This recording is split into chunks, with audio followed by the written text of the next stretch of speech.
everyone, good to see you all back on our channel. We're headed out to Boatwreck Bay today to take a look around and compare it to our original boat wreck hunt from over the summer. You can see in the pano shot that just about everything is still in the exact same place. One of the most asked questions we got in the comments was, has any of that been cleaned up yet? Have any of those boats been removed? Well, as you can see, everything is still here, including the old tar top batteries, all considered artifacts of the park now. It seems this may be the only attraction left for Lake Mead if it continues on this trajectory. I learned those tires were most likely placed here by the Park Service as fish habitats, so thank you to all the viewers who have been educating us on boating and fishing. That being said, many of these tires have been out of the water for years now and are just sitting here as trash. As Rach walks by, you can get an idea of the size of these tires littered all over down here.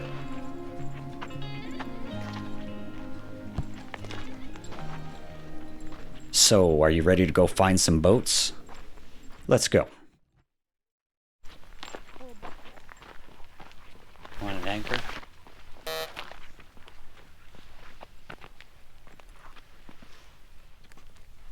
Good thing it's locked up.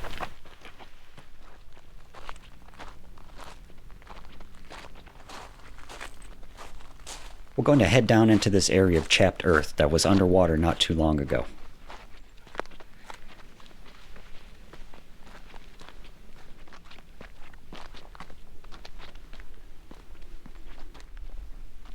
Down here is where we are going to find our first boat, Old Offy.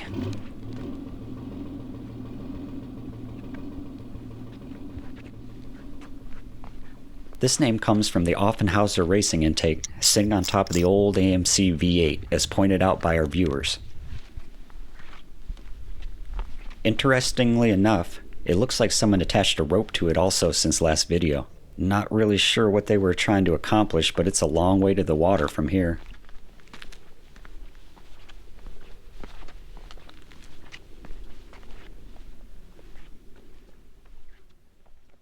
Sit tight, Offy. We'll check on you again soon. Now that it's cooled off during the day, the flora and fauna of the desert is on display. His back leg is hurt. This coyote may have twisted his ankle crossing the wasteland cracks. Luckily for him, he was with a pack of yotes nearby that stuck together after we crossed their path.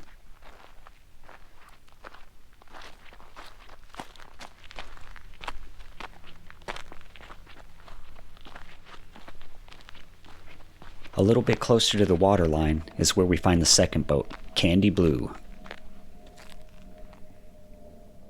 And it looks like since last time either the yotes dug a den under here or maybe some curious humans were trying to see what's underneath. You'll recall from the first video, the ground was nice and smooth here before.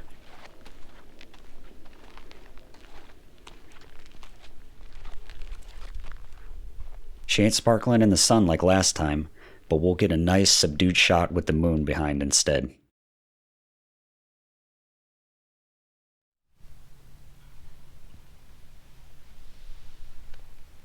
Ooh, look at that sun ray.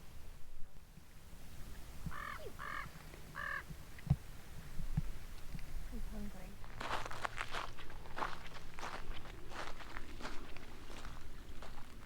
Now last video, we took you all the way over by the old water tower there, because you'll recall one of the original Lake Mead boat wrecks was located underneath that tower. We are short on daylight, so we aren't going to do that hike this time, but we are going to zoom in and check on Rock Bottom, aptly named because the bottom of the boat is literally filled with rocks and gravel. This boat isn't going anywhere anytime soon. If we pan over like last time, you're going to see Lake Mead intake number 1 again, which is non-operational due to it being above water now. If you observe the old basic water intake tower, you can see since last video, they've removed the straws that used to go down into the lake. And now that the basic water company is no longer in business, I wouldn't be surprised if this whole tower gets removed and scrapped. Now we are headed up along the north shore of the lake in search of another popular boat. Some might even say it's become an icon of the Lake Mead Drought. This is about as far as we can drive, so we'll get out here and head down on foot. And I know many of you are already going to recognize this location as we make our way down into this now dried up bay. Here sits, or rather stands, Skyward, forever anchored in the deep silt by its own engine, although it does look like it's slightly canted now, so you can see how rapidly things change down here. Let's pull up a frame of Skyward from over the summer when the water levels were at their lowest. The water has risen around 6 feet and is lapping the stern of Skyward once again. If you recall from last video, Seagull Island there was nearly landlocked, and I was able to walk around the edge of the bay on foot to access the floodplain back there in the distance. If we zoom in again, right on the edge of the waterline, you can see Fishtail sitting there in the bushes. Take a look at the boat from the last video and notice how far away from the water it was. Now Fishtail is one good flash flood away from re-entering the water and floating around Lake Mead as a ghost ship. Our regular viewers might remember from last video an area of the lake where I found some boats but couldn't get to them by hiking. I named this area Gilligan's Island in the community post. I told you all I would come back here prepared, so I waited for a cool overcast day, loaded up the kayak, drove back down, and here we are. There's Gilligan's Island and its bounty of boat wrecks. Now I just got to get the kayak down here and load it up, and oh, there we go. It looks so easy on YouTube, right? Time to hit the water.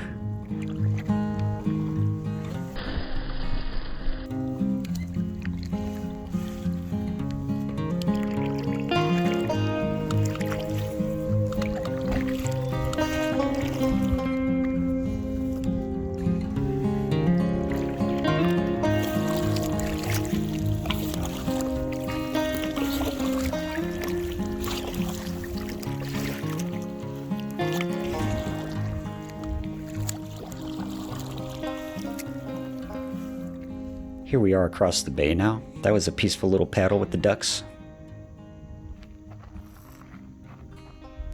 The first boat is sitting right here, with pieces all scattered about.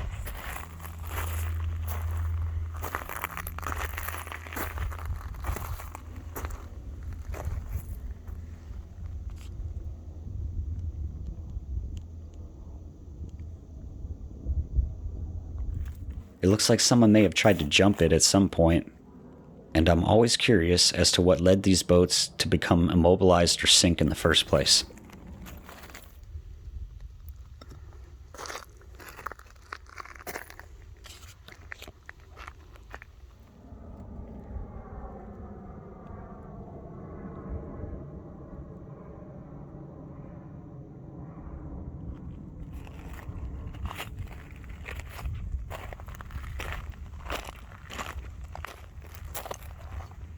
This island is a lot steeper than it looks from across the bay.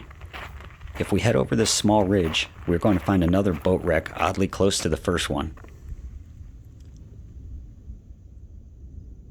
On the other side of the boat, you can observe the erosion and steep terraces caused by the rapidly receding water.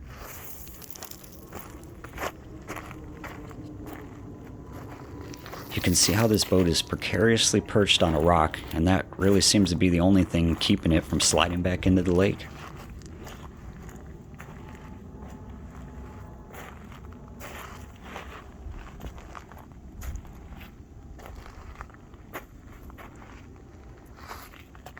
Look at all these mussels caked into the engine. Can you imagine what the Hoover Dam piping must look like?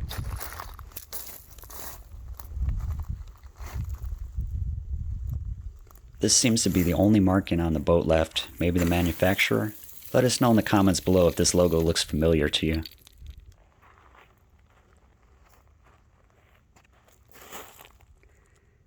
While I was here, I also had the chance to meet some of the island's residents. This little guy was quite interested in what I was doing there and followed me around for a bit. Another resident, which I believe was a turkey vulture, was more interested in a snack, perhaps. There was also a lot of neat little natural caves on this island, which I explored for a bit.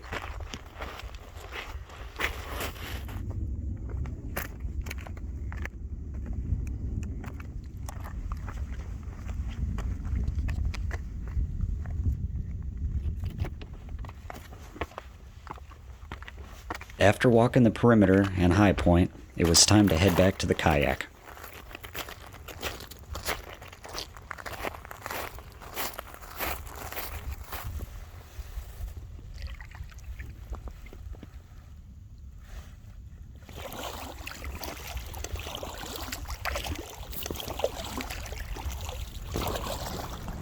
We once again have saved the best for last, as we are driving down to Hemenway Harbor to visit my favorite boat wreck in all of the lakes so far.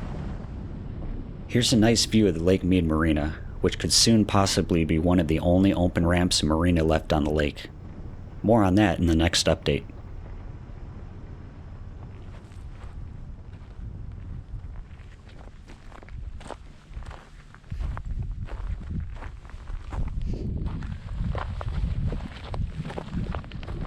We'll head off on foot here, where after a short walk over some hilly terrain, we'll once again encounter HIGGINS, now barely visible under the elevated waterline.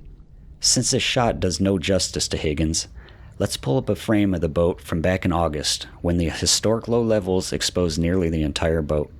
You can see again since last video the difference of about 6 feet. This is how rapidly the content fluctuates in Mead.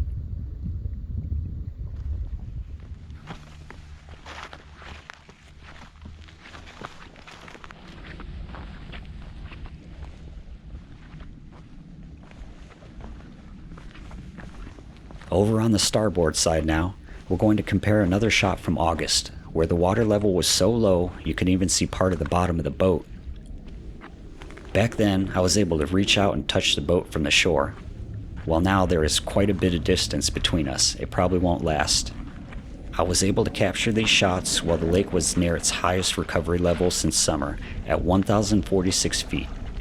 But the level has continued to drop since, and is expected to see even more severe losses heading into next summer.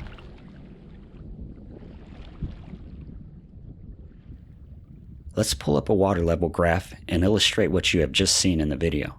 Here you'll notice through the beginning of 2022, the water elevation was hovering around 1,060 feet until around March, when it plummeted over 20 feet to a historic low of 1,040 feet above sea level on August 1st, which is when I captured the original boat wreck video footage. It then saw a slight recovery of about 6 feet into November, when the new footage was taken. This recovery was very short-lived, as the elevation once again started its descent about another 3 feet to the current day. From here, the outlook for the lake is still looking grim. Water authorities predict the elevation to drop drastically into the next several summers due to the drought, overuse and abuse, and a continued lack of interest in some basin states to come to the table to agree to new usage guidelines. If you are interested in this topic, stay tuned as we will continue to cover the lake levels and river compact negotiations, and please consider checking out some of our other playlists in the meantime, as we have quite a bit of content based around Lake Mead and the desert southwest. As always, we want to thank you for joining us today. Stay hydrated, stay happy out there, and we'll see you next time. Take care.